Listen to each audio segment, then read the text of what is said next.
Eksibisionisme adalah bentuk pelecehan seksual yang sering tidak disadari korbannya.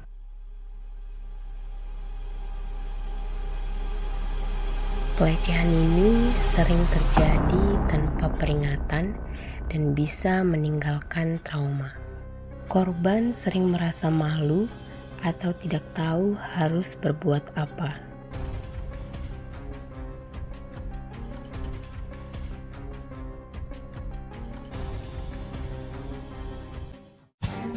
Kami bertanya kepada masyarakat apa yang mereka ketahui tentang eksibisionisme.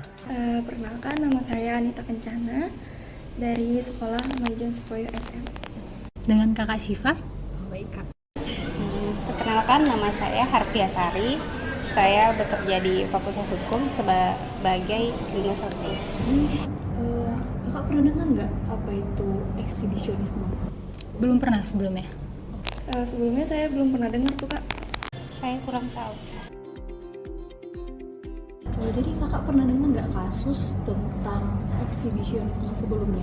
Kalau dengar kasus belum pernah, tapi kalau lihat kenyataan, misalnya lihat orang gila di jalanan menunjukkan bagian sensitifnya pernah. Sebelumnya sudah pernah banyak sekali terjadi seperti itu. Saya tidak pernah sih, Kak.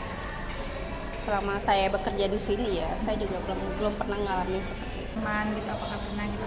Saya lihat dari Facebook, baru-baru viral juga kan, yang waktu yang di Indomaret itu. Tapi saya nggak terlalu memahami kali dalam sistem.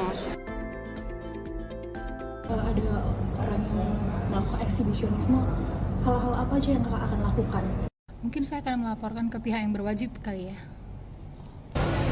Ya, saya segera pergi dan menghindar dari bapak itu.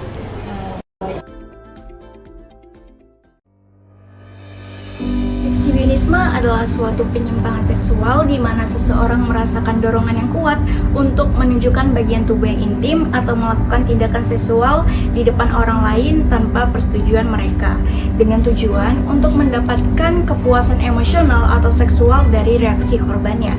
Eksibisionisme termasuk ke dalam kategori parafilia, yaitu kelainan seksual di mana gairah seksual seseorang terkait dengan objek, situasi, atau perilaku yang tidak lazim. Menurut buku diagnostik gangguan kejiwaan, 2% sampai 4% pelaku ekshibionis adalah laki-laki. Namun tidak menutup kemungkinan bahwa perempuan juga dapat mengalami penyimpangan seksual seperti ini. Para ekshibionis biasanya melakukan aksinya di depan umum atau di tempat keramaian. Kebanyakan para penderita ekshibionis tidak terlihat seperti memiliki gangguan kejiwaan dan tidak jarang pula mereka berpenampilan rapi dan kemudian mereka menunjukkan atau memamerkan alat kelaminnya ke depan korbannya yang sebagian besar korbannya adalah perempuan dan anak-anak. Di mana sajakah regulasi hukum tentang eksibisionisme di Indonesia ini diatur? Eksibisionisme merupakan bagian dari pelecehan seksual yang termasuk ke dalam tindak pidana menurut aturan hukum di Indonesia. Walaupun eksibisionisme belum ada diatur secara khusus atau spesifik, namun pelaku tetap dapat dijerat hukum karena dalam perbuatannya terdapat unsur-unsur tentang kejahatan keasusiaan. Yang pertama, terdapat dalam pasal 281 KUHP yang mengatur hukuman bagi siapapun yang sengaja melanggar kesusilaan di depan umum dapat diancam pidana penjara hingga 2 tahun 8 bulan. Kemudian, pengaturan tentang tindak pidana kesusilaan lebih diperjelas lagi di dalam KUHP terbaru, yaitu pada pasal 406 dan pasal 414 Undang-Undang Nomor 1 Tahun 2023 yang menyebutkan sanksi pidana bagi siapapun yang mempertontonkan perbuatan cabul atau tindakan yang melanggar kesusilaan di hadapan orang banyak. Kemudian yang kedua terdapat dalam pasal 10 dan pasal 36 Undang-Undang Nomor 44 Tahun 2008 tentang pornografi yang juga menjadi acuan khusus atau lex specialis yang mengatur kejahatan kesusilaan terkait eksibisionisme. Undang-undang ini melarang segala bentuk tindakan mempertontonkan ketelanjangan atau eksploitasi seksual di depan umum. Pelaku bisa dipidana hingga 10 tahun penjara dan denda sampai 5 miliar rupiah. Kemudian yang Ketiga, terdapat pada pasal 27 ayat 1 Undang-Undang Nomor 19 Tahun 2016 tentang ITE yang melarang distribusi konten yang melanggar kesusilaan di internet. Pelanggaran ini dapat dikenakan hukuman penjara hingga 6 tahun dan denda maksimal 1 miliar rupiah. Kemudian yang keempat, jika korban eksibisionisme adalah anak di bawah umur, maka hukuman yang lebih berat dapat diberlakukan. Undang-Undang Perlindungan Anak melalui pasal 76E dan pasal 82 Undang-Undang Nomor 17 Tahun 2016 menyatakan bahwa tindakan pelecehan atau eksploitasi seksual terhadap anak-anak dapat dijerat dengan pidana minimal 5 tahun hingga maksimal 15 tahun, serta denda hingga 5 miliar rupiah. Jika pelaku memiliki hubungan dekat dengan korban, pidana akan ditambah 1/3 dari ancaman hukuman utama.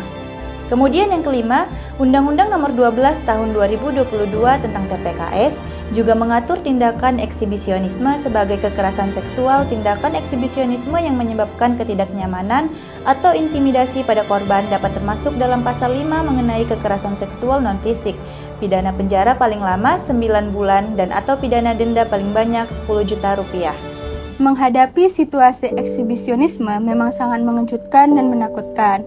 Adapun beberapa tips atau cara agar kita terhindar dari kelainan atau penyakit eksibisionisme ini dilakukan dengan cara yang pertama adalah dengan menyadari bahaya dan dampaknya. Memahami bahwa eksibisionisme ini berdampak negatif merupakan salah satu langkah awal yang tepat agar kita terhindar dari kelainan eksibisionisme, di mana eksibisionisme ini tidak hanya merugikan korban secara emosional, akan tetapi juga memberikan dampak negatif kepada diri sendiri ataupun pelaku yang melakukan tindakan tersebut, yaitu berhadapan dengan masalah hukum yang serius.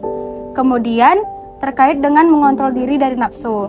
Nafsu ini merupakan suatu hal yang wajar, apalagi nafsu seksual, di mana ini merupakan salah satu fitrah dari manusia. Adapun, apabila kita tidak mengontrol diri dari nafsu, maka akan menyebabkan penyimpangan, salah satunya adalah eksibisionisme ini. Cara kita agar dapat mengontrol diri dari nafsu adalah dengan melakukan kegiatan-kegiatan positif seperti berolahraga ataupun mempelajari keterampilan baru.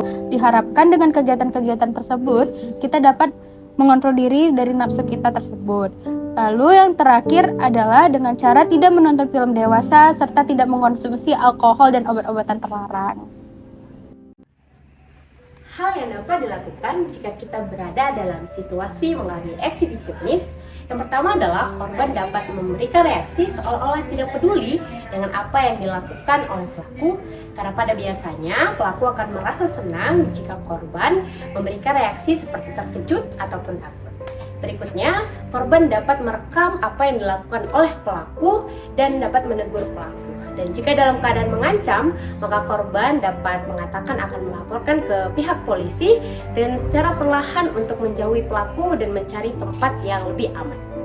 Berikutnya adalah langkah hukum yang dapat ditempuh oleh korban adalah korban dapat melaporkan ke pihak polisi dengan memberikan bukti-bukti seperti rekaman yang nanti polisi akan melakukan penyidikan dan juga penahanan kepada pelaku, karena pada biasanya pelaku akan melakukan hal yang serupa di tempat yang sama, jadi akan memudahkan pihak kepolisian untuk menahan pelaku eksibisionis.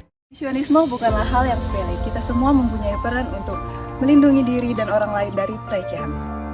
Jaga diri, lawan pelecehan, bersama kita menciptakan lingkungan yang lebih aman.